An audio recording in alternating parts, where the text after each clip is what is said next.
Hola, ¿cómo están? Un saludo a todos los alumnos de RedMed. Continuando con las materias de la parte de medicina interna, vamos a llevar en esta ocasión la parte de infectología. La parte de infecciosas es un poco compleja debido a la gran cantidad de microorganismos que tienes que memorizarte y especialmente las características clínicas y sobre todo el tratamiento, ¿no? Que generalmente lo vamos a realizar con antibióticos. Entonces, el pilar para estudiar bien esta materia es aprenderte los microorganismos más importantes que puedan causar ciertas patologías, las características clínicas principales de estos microorganismos y el tratamiento antibiótico que se pueda realizar. Entonces, esos son los tres pilares para que puedas estudiar de una mejor manera la infectología. Entonces recuerda, ¿no? Primero estudiamos los microorganismos, a los cuales vamos a dar solamente un vistazo general, algunas características clínicas y el tratamiento. Entonces, dicho esto, vamos a comenzar con la materia.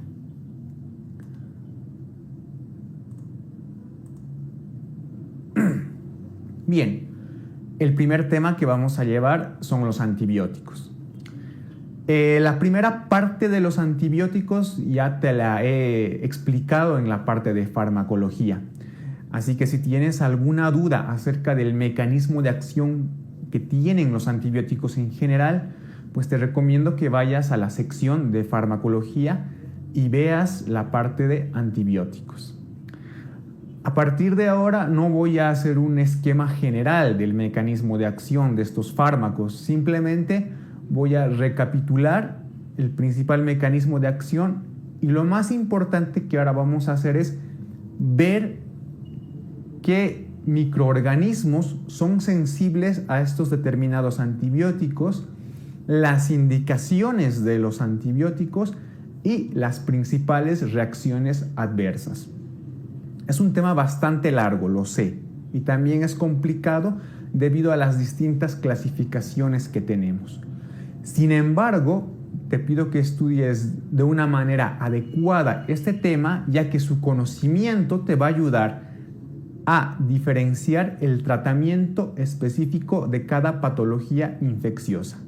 Es decir, este tema es clave para entender el tratamiento de las diferentes infecciones. Bueno, vamos a empezar. Ya te he dicho lo que es un antibiótico en la parte de farmacología, ¿no? Es un fármaco que más o menos se va a encargar de la destrucción de determinados microorganismos, en este caso las bacterias principalmente. ¿Cómo vamos a realizar la selección de un determinado antibiótico? Pues bien, tenemos tres factores a los cuales vamos a mencionar. Un factor microbiológico, un factor farmacológico y el factor del huésped. El factor microbiológico se refiere a la sensibilidad que pueda tener un microorganismo respecto de un determinado fármaco. Generalmente se empieza utilizando antibióticos de amplio espectro y posteriormente se empiezan a recolectar muestras, ¿no? Para determinar la sensibilidad de estos microorganismos a ese antibiótico, y si es que no hay una sensibilidad específica, pues vamos a cambiar a otro. Los factores farmacológicos se refieren sobre todo a la biodisponibilidad que tiene el fármaco en el organismo. Por ejemplo, habrá antibióticos que vía oral tienen una disponibilidad mayor que otros. Por ejemplo, eritromicina tiene una baja biodisponibilidad oral, en cambio metronidazol, amoxicilina tienen una biodisponibilidad oral más elevada. Aquí en los factores farmacológicos también vamos a ver si el fármaco llega de una manera adecuada al sitio de acción. Por ejemplo, en una neumonía necesitamos que el fármaco llegue de una manera adecuada a las vías respiratorias bajas, a los alvéolos pulmonares. En el caso de una meningitis tendremos que usar fármacos que lleguen de manera adecuada al sistema nervioso central, etc., ¿no? Entonces, a eso se refieren los factores farmacológicos. Los factores del huésped se refieren al grado de inmunidad que tiene nuestro paciente, ¿no? Si nuestro paciente es inmunocompetente o de repente está inmunodeprimido, si vamos a utilizar un determinado fármaco en una mujer gestante, etc. Las aplicaciones generales de un antibiótico son tres básicamente, ¿no? Tenemos un tratamiento empírico, que es el que se realiza de manera inicial, ¿no? Tratando de cubrir todos los microorganismos posibles. Luego tendremos un tratamiento definitivo una vez que tengamos una muestra microbiológica y la sensibilidad de esta, y un tratamiento profiláctico, que es el que se refiere a profilaxis, ¿no? Básicamente a evitar algún tipo de infección tomando un antibiótico previamente.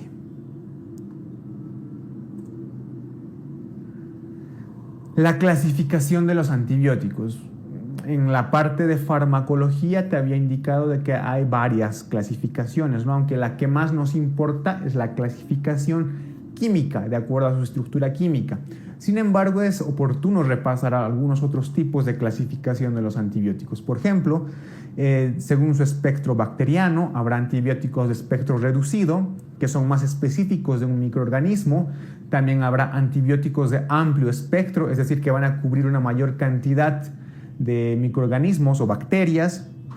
Según su mecanismo de acción, algunos serán bacteriostáticos y algunos bactericidas. Es importante que conozcas estos dos términos. Bacteriostático se refiere a que el antibiótico de por sí no va a ser capaz de destruir a la bacteria, simplemente va a inhibir su crecimiento. Y ya la destrucción y la eliminación de las bacterias dependerá del grado de la inmunidad del paciente. En cambio, un fármaco antibiótico bactericida es aquel que de por sí solo va a poder destruir a las bacterias. Ejemplo, ¿no? Los betalactámicos son bactericidas.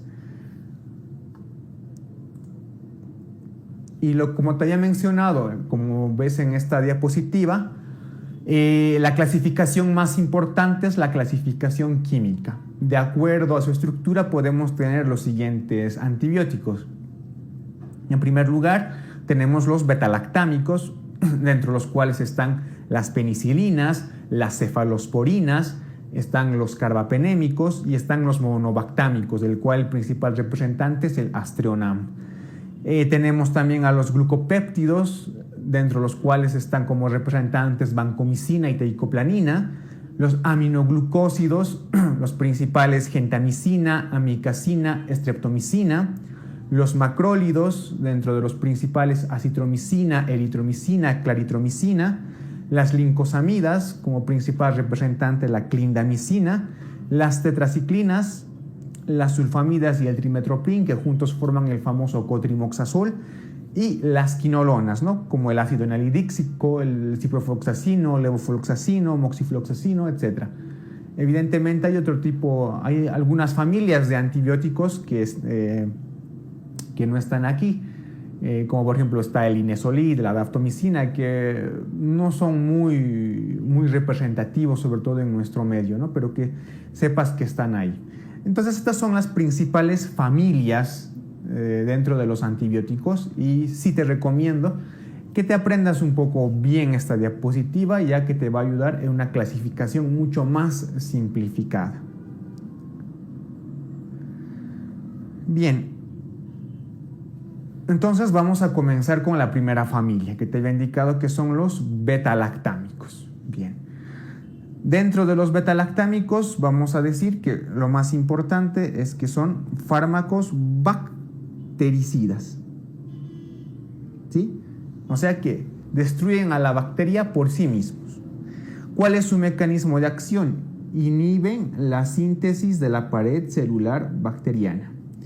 Aquí te voy a hacer un esquema de una bacteria, ¿no? Aquí tiene su pared celular, su pared bacteriana. Esta pared pues va a proteger, ¿no?, a la bacteria.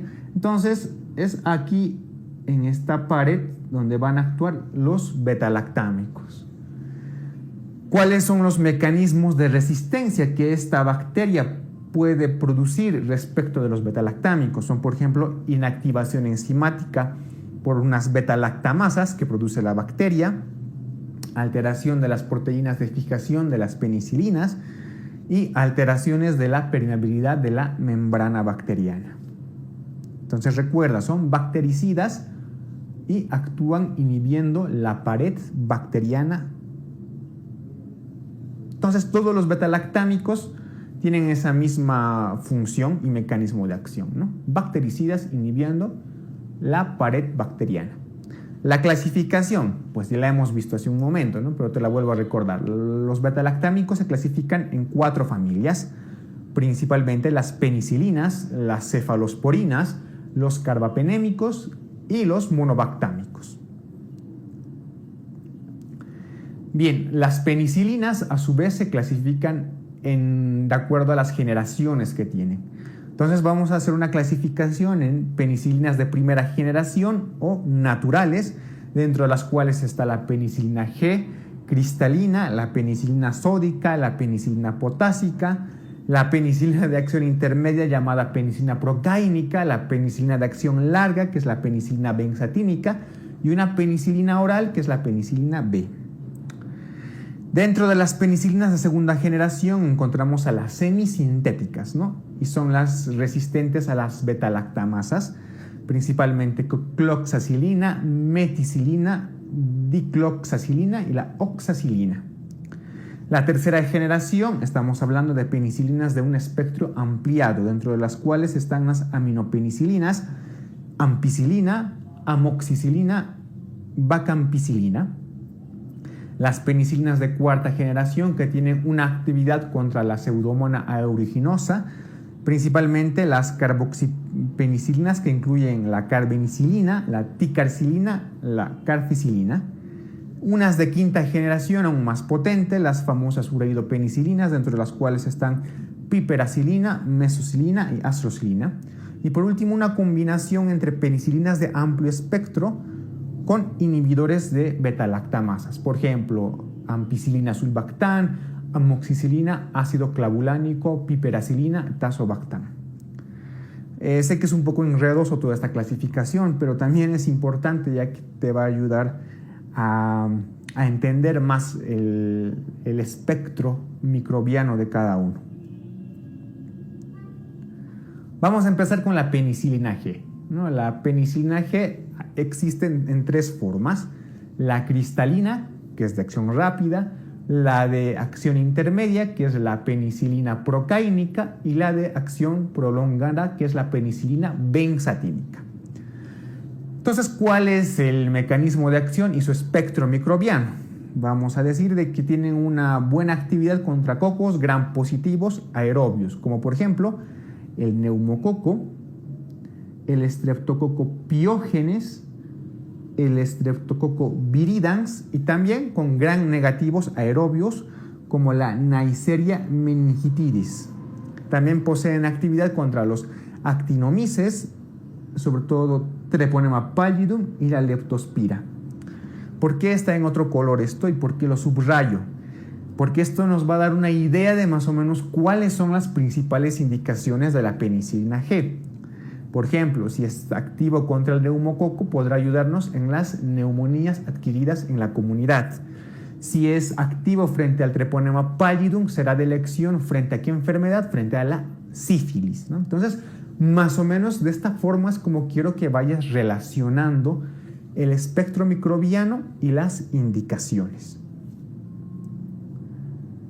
Entonces, una vez que conocemos cuál es el espectro microbiano de esta penicilina, vamos a las indicaciones, que son de lógica, ¿no? Si cubre Treponema pallidum, entonces estará indicado en la sífilis y también en la neurosífilis, en la faringitis estreptocócica, en la neumonía por neumococo, en las endocarditis subagudas por estreptococos, en la actinomicosis y en la meningitis meningocócica. Esto porque es activo frente a la Neisseria meningitidis. Entonces recuerda, principales indicaciones de penicilina G: sífilis, neumonía por neumococo, en las faringoamigdalitis estreptocócicas, en las endocarditis por estreptococos y en la meningitis meningocócica. Vamos a pasar a otra familia de penicilinas, las resistentes a la penicilinasa, dentro de las que tenemos meticilina, cloxacilina, oxacilina y dicloxacilina. Entonces, Estas penicilinas son fármacos resistentes a la hidrólisis producidas por las penicilinasas. Actúan principalmente sobre los estafilococos, pero estafilococos que sean sensibles a los betalactámicos. Las indicaciones principales, bueno, principalmente las infecciones por estafilococos sensibles a la meticilina. Aquí vamos a hacer un stop y te voy a aclarar un término que lo vas a escuchar de aquí en adelante, el famoso SARM o Staphylococcus aureus resistente a la meticilina. Bien, este estafilococo aureus resistente a la meticilina no es más que un estafilococo que ha desarrollado una resistencia frente a estos antibióticos, frente a las penicilinasas. Entonces, un estafilococo que ha producido una resistencia a la meticilina se dice que es resistente casi a todos los beta-lactámicos, ¿sí? Por lo tanto, tendremos que usar algún otro antibiótico, como por ejemplo los glucopéptidos, ¿no? Entonces, un estafilococo resistente a las meticilinas es resistente casi a todos los betalactámicos. Y te digo casi porque evidentemente se han desarrollado betalactámicos de última generación que tienen actividad contra estos famosos SARM, ¿no? Estafilococos resistentes a la meticilina. Entonces, la cloxacilina y demás serán usados en estafilococos, pero que sean sensibles a los betalactámicos, específicamente sensibles a las meticilinas. Bien, tenemos otro grupo de penicilinas, las aminopenicilinas, ¿no? Entre las principales representantes, la ampicilina y la amoxicilina. Tienen un espectro ampliado, ¿sí? Son antibióticos de espectro ampliado. ¿Contra cuál es su espectro microbiano? Son buenos contra gram positivos y también gram negativos porque tienen un espectro amplio de acción. Principalmente Escherichia coli, la Salmonella, Shigella, Haemophilus influenza y Proteus mirabilis, ¿sí? ¿Cuáles son sus indicaciones? Vamos a ver que, por ejemplo, amoxicilina es ideal en las infecciones de vías respiratorias altas, por ejemplo, sinusitis, faringitis, amigdalitis. También son importantes en las infecciones de vías urinarias, pero solamente si la cepa bacteriana es sensible. La ampicilina es el tratamiento de elección en la meningitis por Listeria monocytogenes y en infecciones por Enterococcus faecalis. Este Enterococcus faecalis, por ejemplo, produce infecciones de vías urinarias en las cuales podremos usar ampicilina. Y recuerda que es tratamiento de elección en la meningitis por Listeria monocytogenes. También podemos usar estas penicilinas, ampicilina y amoxicilina, en infecciones por Salmonella que sean sensibles. Tenemos las ureidopenicilinas, ¿no? Dentro de las principales representantes, la piperacilina. Son penicilinas también de amplio espectro y tienen una actividad especial contra la Pseudomonas aeruginosa, ¿sí? Y también tienen indicación como Klebsiella, Enterobacter y Serratia. ¿Cuáles serán sus indicaciones? Principalmente infecciones por gram negativos, pero sobre todo por la Pseudomonas aeruginosa. Se usa sobre todo en pacientes que están neutropénicos y en infecciones intrahospitalarias. Por último, los inhibidores de la beta-lactamasa, es decir, hay compuestos como el ácido clavulánico y el tazobactam que por sí solos no tienen actividad antibacteriana, pero que una vez sumado a otra penicilina de amplio espectro, son útiles para cubrir varios gérmenes. Por ejemplo, amoxicilina ácido clavulánico y la piperacilina más el tazobactam. Vamos a continuar viendo la parte de las penicilinas, ¿no? Vamos a ver los efectos adversos principales de estos antibióticos. Entonces, estos antibióticos te pueden generar reacciones, por ejemplo, de hipersensibilidad, que puede ir desde un simple rash cutáneo, ¿no?, hasta una dermatitis exfoliativa, como es el síndrome de Stevens-Johnson. Si quieres saber un poco más acerca del síndrome de Stevens-Johnson, te sugiero que vayas a la parte de dermatología.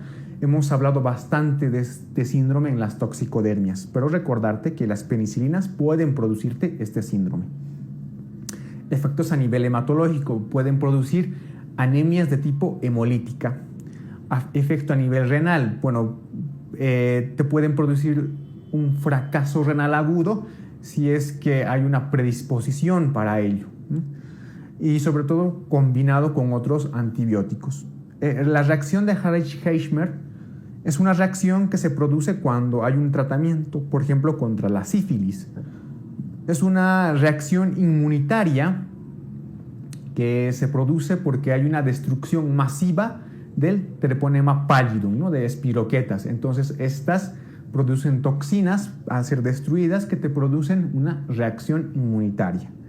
A nivel neurológico se han visto casos que pueden presentarte mareos, sobre todo en las inyecciones de ciertas penicilinas, como por ejemplo la procáinica. Y es importante recordarte que existe reacción cruzada con otros betalactámicos. ¿A qué se refiere esto de reacción cruzada? O sea que si tú eres alérgico a una penicilina, es muy probable que puedas desarrollar o seas alérgico a otra familia de betalactámicos, como por ejemplo las cefalosporinas. Entonces, a eso se refiere con reacción cruzada. Bien, vamos a comenzar con otra familia que también está dentro de los betalactámicos, ¿no? Las cefalosporinas. Igual se clasifican de acuerdo a sus generaciones. Las cefalosporinas de primera generación: cefazolina, cefalexina. Las de segunda generación: cefuroxima, cefoxitina, cefamandol y cefotetán. Y desde aquí sí quiero que te aprendas un poco más, con más atención, porque son las más utilizadas. Las cefalosporinas de tercera generación: cefotaxima, ceftriaxona, ceftazidima y cefixima. Cefixima sobre todo la habrás visto en jarabes, ¿no? Pues vienen soluciones orales. En cambio, cefotaxima y ceftriaxona son eminentemente son parenterales, ¿no? Las cefalosporinas de cuarta generación: cefepima principalmente, y las de quinta generación: ceftarolina.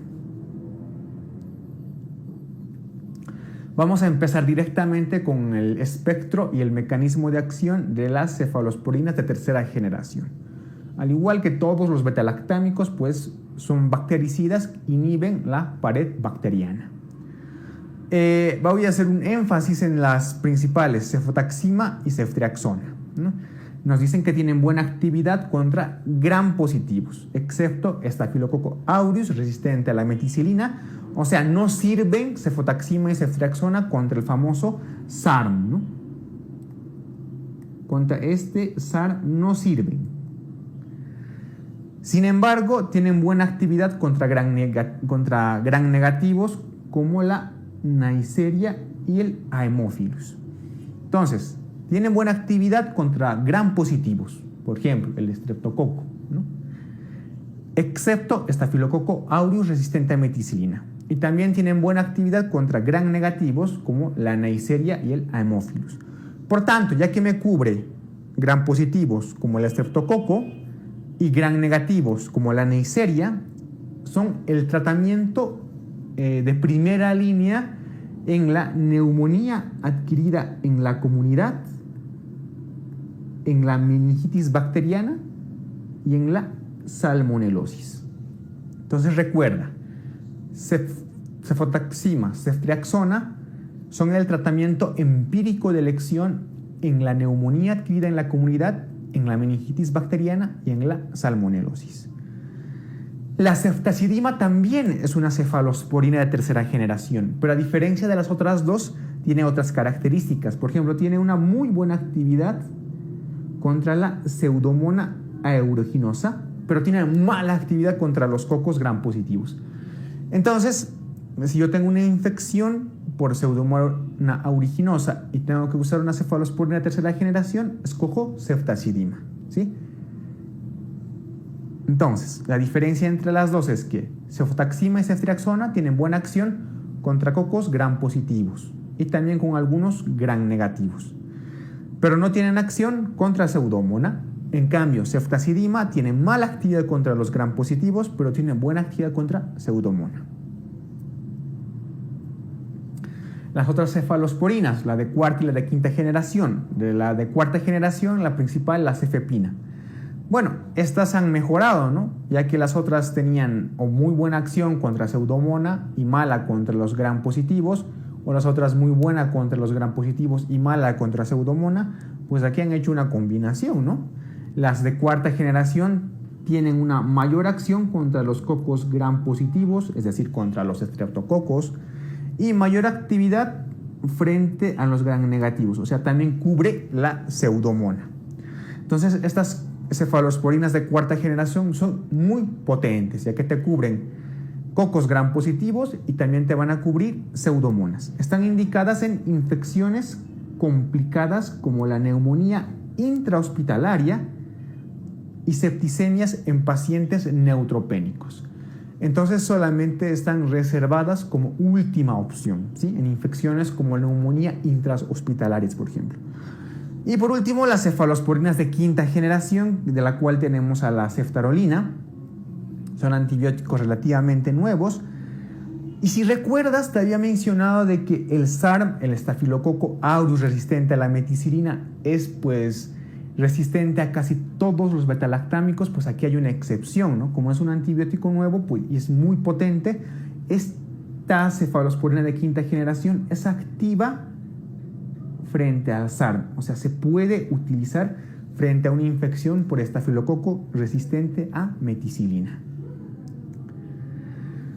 Bien, vamos a hablar un poco de los carbapenémicos. O sea, los carbapenémicos son los antibióticos casi de última generación dentro de las penicilinas y en general también, ¿no? Son unos fármacos, unos antibióticos bastante potentes, ¿no? Dentro de los principales tenemos el imipenem y el meropenem.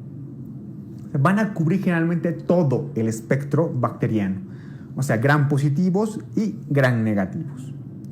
Entonces, tienen una potente acción contra cocos gram positivos, incluido el estafilococo aureus resistente a la meticilina, o sea, que también nos sirven contra los SARM, ¿no? Y también cubre bacilos gram negativos, o sea, también va a cubrir Pseudomonas, o sea, son fármacos realmente muy potentes, ¿no? Nos cubren microorganismos tan resistentes como los SARM y las Pseudomonas. Ambos se superponen, o sea, tienen un espectro de acción similar, pero la teoría nos dice, y los estudios, que imipenem es un poco más activo contra cocos gram positivos. En cambio, meropenem es más activo contra bacilos gram negativos. Entonces, si yo quiero escoger un carbapenémico para cocos gram positivos, me decanto por imipenem. Por el contrario, si tengo bacilos gram negativos resistentes, escojo meropenem, ¿no? Entonces, meropenem es el indicado en complicaciones infecciosas intraabdominales, como por ejemplo una pancreatitis necrotizante infectada, ¿no? Meropenem es uno de los fármacos de elección. Entonces, ¿cuáles son las indicaciones de estos carbapenémicos? O sea, se reservan como tratamiento en infecciones graves producidas por bacterias multiresistentes. No los tienes que usar de entrada, ¿sí? Se reservan para tratamiento de microorganismos realmente multiresistentes. Estos carbapenémicos son los antibióticos que vas a usar en última instancia. Hay otro betalactámico del cual voy a hablar solamente de forma resumida, que es un monobactámico, que es el Aztreonam. Aztreonam solo cubre microorganismos gram negativos, sobre todo Pseudomonas aeruginosa, pero no tiene actividad contra los gram positivos. Entonces, Aztreonam también sirve, pero solo contra Pseudomonas aeruginosa, porque solo cubre gram negativos. Bien, vamos a pasar ahora a otra familia. Ya hemos hablado acerca de toda la familia de los betalactámicos y, como te habrás dado cuenta, es una gran familia y bastante compleja, pero que antes, con su espectro microbiano y sus principales indicaciones, pues ya Ya tienes todo. Vamos a pasar a otra familia de antibióticos, que son los glucopéptidos. El principal representante, la vancomicina. Bien, ¿cuál es el mecanismo de acción? Recuerda que glucopéptidos, vancomicina, es un bactericida. Igual que los betalactámicos, van a eliminar por sí solas a las bacterias, ¿no? ¿Cuál es su mecanismo de acción? Interfieren en la adición de nuevas unidades de peptidoglucano, también de la pared celular. ¿Cuál es su mecanismo o espectro de acción? Los cocos gram positivos, recuerda, cocos gram positivos, solo cocos gram positivos. Entonces me va a cubrir tanto enterococos, estreptococos y también estafilococos, incluidos el estafilococo resistente a meticilina. Entonces, una opción frente a este famoso SARM es vancomicina. Recuerda, vancomicina solo te va a cubrir cocos gram positivos. Entonces, ¿cuáles serían las principales indicaciones? Si solo me cubre cocos gram positivos, pues las principales indicaciones serán neumonías, endocarditis, abscesos y osteomielitis provocado por estafilococos, ¿no? Infecciones graves provocadas por estafilococos.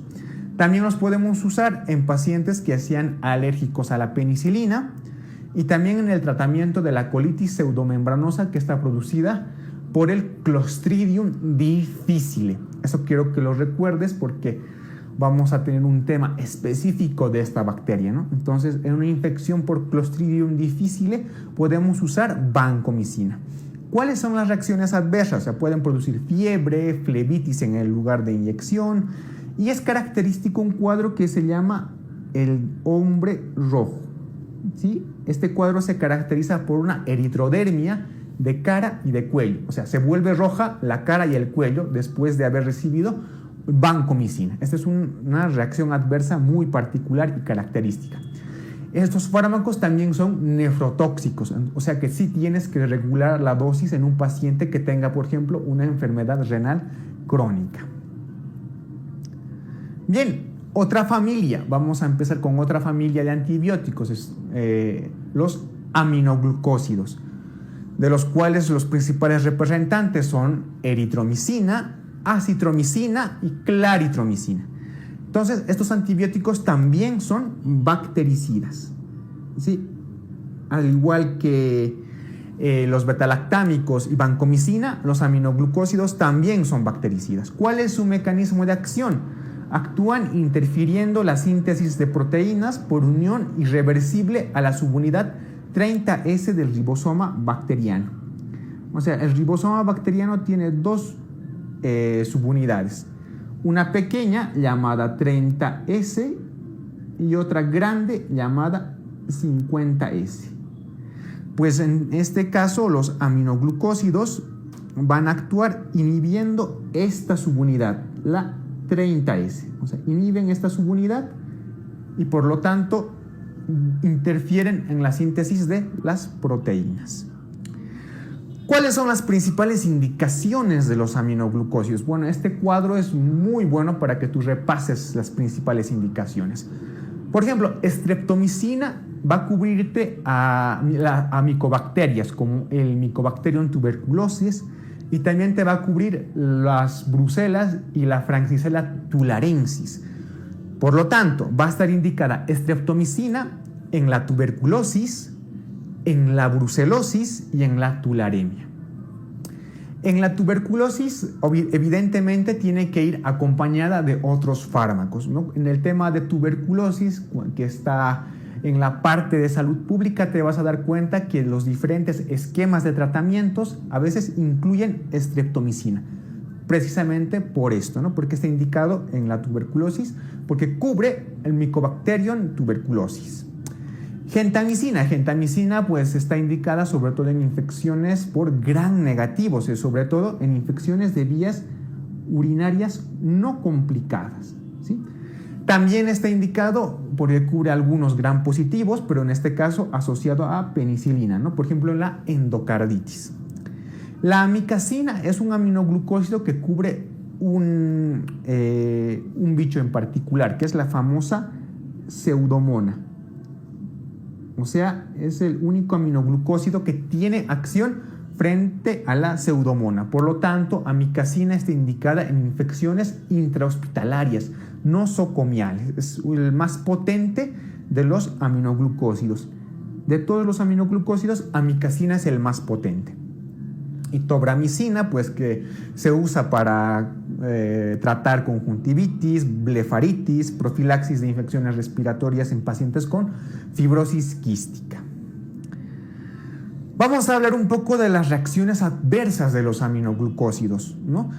Principalmente la nefrotoxicidad y la ototoxicidad. La nefrotoxicidad porque pueden producirte también un fracaso renal agudo por sí mismas y algún tipo de nefritis intersticial. Recuerda que el aminoglucósido más nefrotóxico es la gentamicina, ¿sí? También nos pueden producir ototoxicidad, es decir, destruyen las células del órgano de Corti, ¿no? O sea, afectan al octavo par craneal. Recuerda que el aminoglucósido más ototóxico es la streptomicina. También nos pueden producir bloqueo neuromuscular, o sea, debilidad, hasta parálisis, ¿no? Por inhibición sináptica de la acetilcolina. Por lo tanto, estos aminoglucósidos están totalmente contraindicados en una enfermedad que la vas a llevar en neurología, que es la miastenia gravis. Y a nivel cutáneo nos puede producir evidentemente un rash alérgico. Entonces recuerda, dentro de las principales reacciones adversas de los aminoglucósidos, ojo con la nefrotoxicidad, principalmente producida por la gentamicina. Ojo con la ototoxicidad, principalmente por la streptomicina. Y recuerda que están contraindicados en pacientes que tengan miastenia gravis. Vamos a pasar a hablar de otra familia de antibióticos, los macrólidos. Dentro de los macrólidos principalmente tenemos acitromicina, eritromicina y claritromicina, ¿sí? Recuerda, acitromicina, eritromicina, claritromicina, los principales macrólidos. ¿Cuál es su mecanismo de acción? Bueno, a diferencia de los otros que habían sido bactericidas, este principalmente es bacteriostático. Entonces tienen una actividad bacteriostática, o sea que dependen de la eliminación de las bacterias de acuerdo a los factores del huésped, ¿no? Los factores inmunológicos. ¿Cuál es su mecanismo de acción? Te voy a dibujar otra vez el ribosoma bacteriano, ¿no? El más pequeñito es subunidad 30S y el más grande una subunidad 50S. Por tanto, los macrólidos, que son bacteriostáticos, van a actuar sobre esta subunidad grandota, sobre la 50S, y de esta manera inhiben la síntesis de proteínas. ¿Cuál es el espectro de acción de los macrólidos? Incluye cocos y bacilos gram positivos, también incluye bacilos gram negativos, sobre todo quiero que recuerdes Haemophilus, Neisseria, Campylobacter, Bartonella y Legionella. Y también son activos frente a bacterias de crecimiento intracelular como clamidia y el micoplasma. Las indicaciones principales de los macrólidos son las principales, ¿no? Es la neumonía atípica producida principalmente por Mycoplasma pneumoniae y la Legionella. Principalmente vamos a utilizar en estas neumonías atípicas acitromicina o eritromicina, ¿sí? En el tratamiento de la difteria producida por la Bordetella pertussis, principalmente usamos acitromicina. También está indicada en las infecciones por clamidia, ¿no? En las infecciones de transmisión sexual por clamidia, como una uretritis. Principalmente vamos a usar la acitromicina. Y también está indicada en la infección por el famoso Helicobacter pylori, ¿no? Principalmente usamos la claritromicina. Y también es una alternativa en pacientes con alergia a las penicilinas. La otra familia de antibióticos es la clindamicina. La clindamicina es también un fármaco bacteriostático.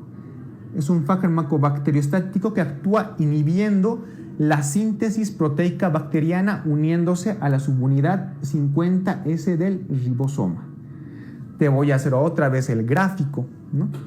La subunidad más grande es la subunidad 50S y al igual que los macrólidos, las lincosamidas actúan inhibiendo esta subunidad, ¿sí?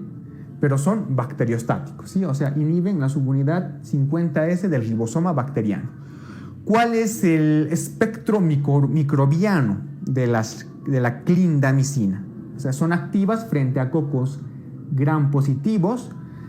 Quiero que recuerdes que es principalmente activa frente a Bacteroides fragilis, la Giardianella vaginalis. Vas a ver que en la parte de ginecología, cuando lleves enfermedad inflamatoria pélvica, vas a usar la clindamicina, precisamente por esto, porque es activo frente a la Giardianella. Y también es activo frente a algunos parásitos, por ejemplo, el Toxoplasma gondii, el Plasmodium vivax y algunas babesias. Entonces, ¿cuáles son las principales indicaciones de la clindamicina? Indicada principalmente en infecciones por anaerobios, en infecciones pélvicas y abdominales, en el paludismo por Plasmodium vivax y en las babesias, combinado con otro fármaco, con un antiparasitario que es la quinina. Y también se puede usar en el tratamiento del acné vulgaris y en la vaginosis bacteriana.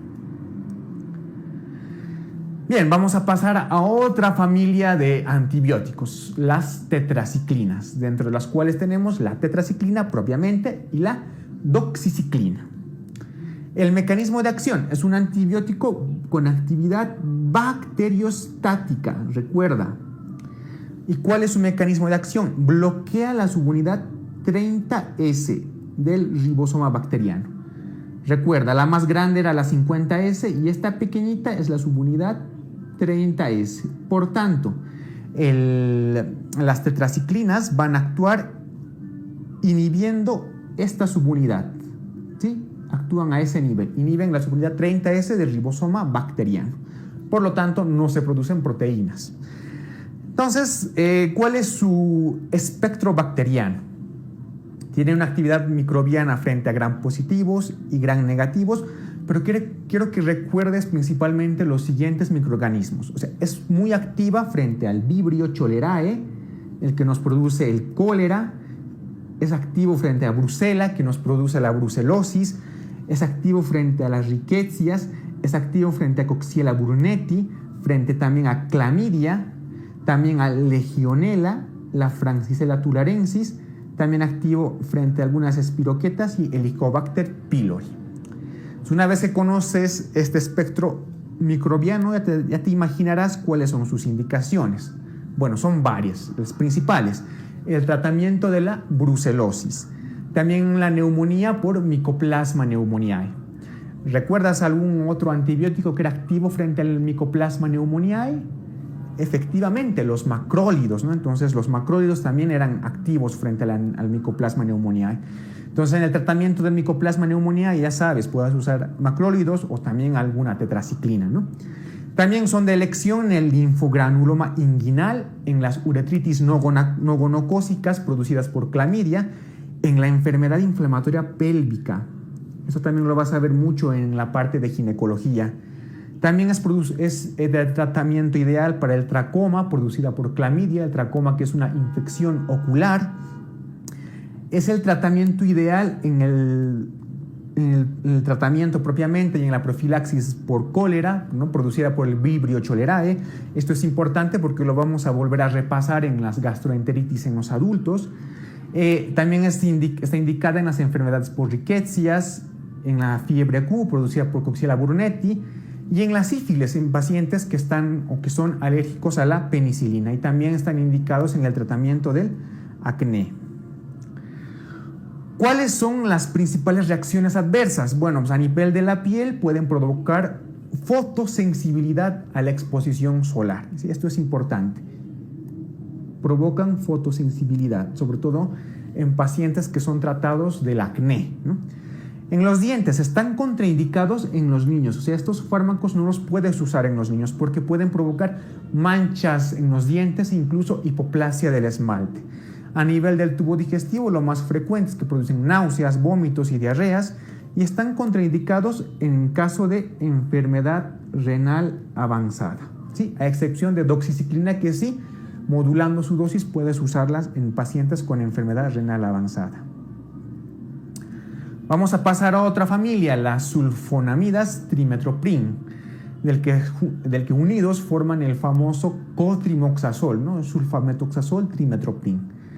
Bien, las sulfamidas o sulfonamidas, el mecanismo de acción es que inhiben de forma competitiva la incorporación del ácido paraminobenzoico al ácido tetrahidroteroico. De esta manera inhiben las ditroteroato sintetasas, lo cual nos permite formar la forma activa del ácido fólico. Entonces, estas sulfamidas, como el sulfametoxazol, por ejemplo, inhiben la ditroteroato sintetasa de la bacteria, pero a la vez puede inhibir esta enzima que es útil para la formación de eritrocitos. Entonces, una de sus complicaciones, que tal vez recuerdas por la parte de hematología en las anemias megaloblásticas, es que nos pueden producir una anemia por deficiencia de ácido fólico, pues por este mecanismo, ¿no? Y bueno, pasando al otro componente, que es el trimetoprim, también inhiben las dihidrofolato reductasas, ¿no? Entonces ambos nos pueden producir una anemia por deficiencia de ácido fólico. Entonces, unidos, trimetoprim y sulfametoxazol, que es una sulfonamida, nos dan el famoso cotrimoxazol. Cotrimoxazol, que es un antibiótico bactericida. Y cotrimoxazol, como unido de por sí, tiene buena actividad contra salmonella, contra shigella, contra la E. coli, contra la brucella, contra el corynebacterium.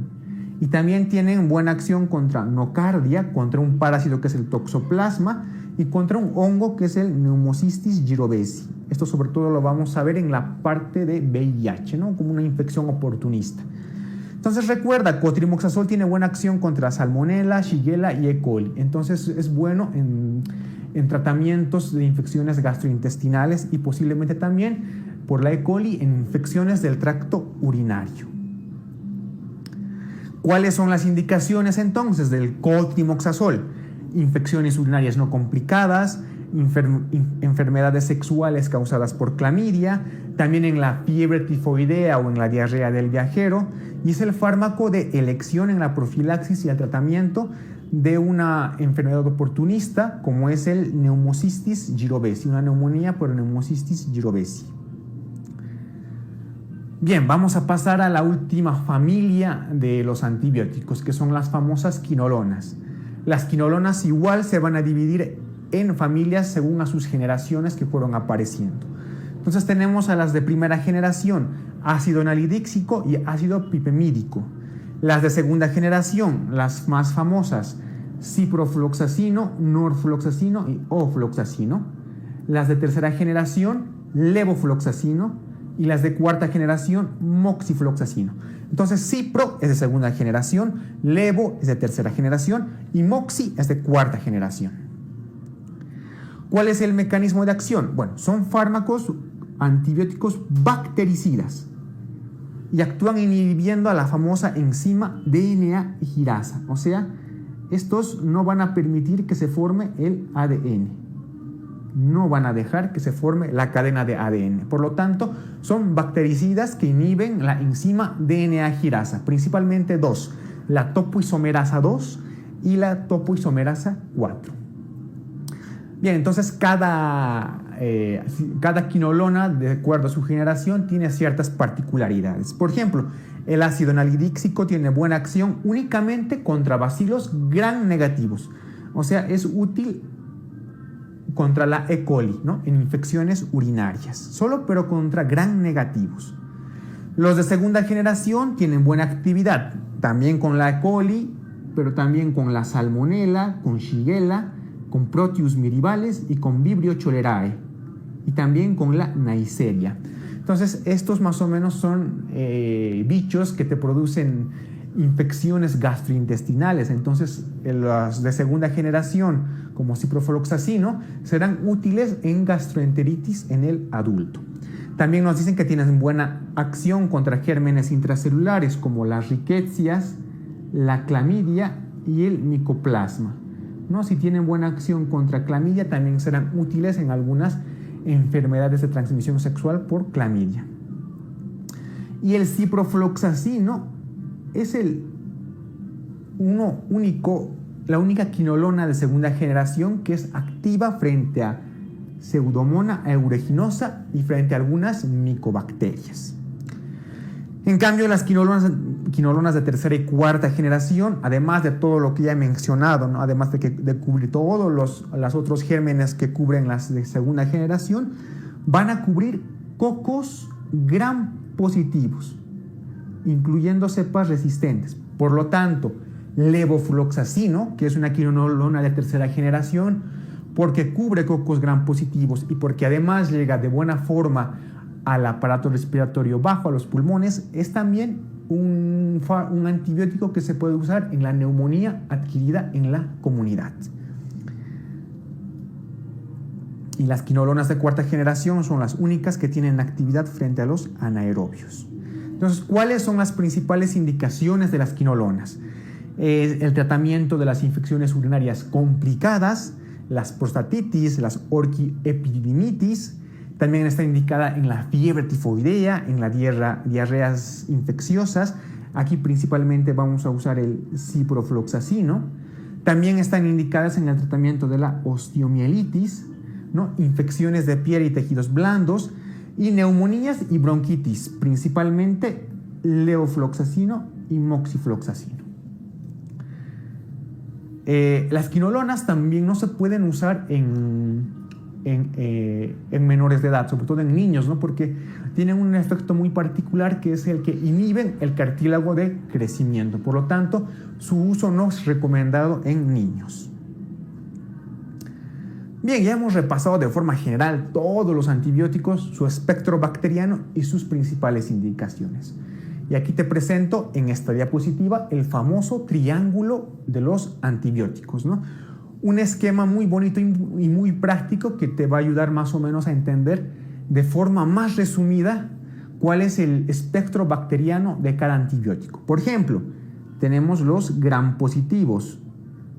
A los gram positivos van a cubrir la cloxacilina, la vancomicina, la teicoplanina, las cefalosporinas de primera generación y otros como la daptomicina y la rifampicina.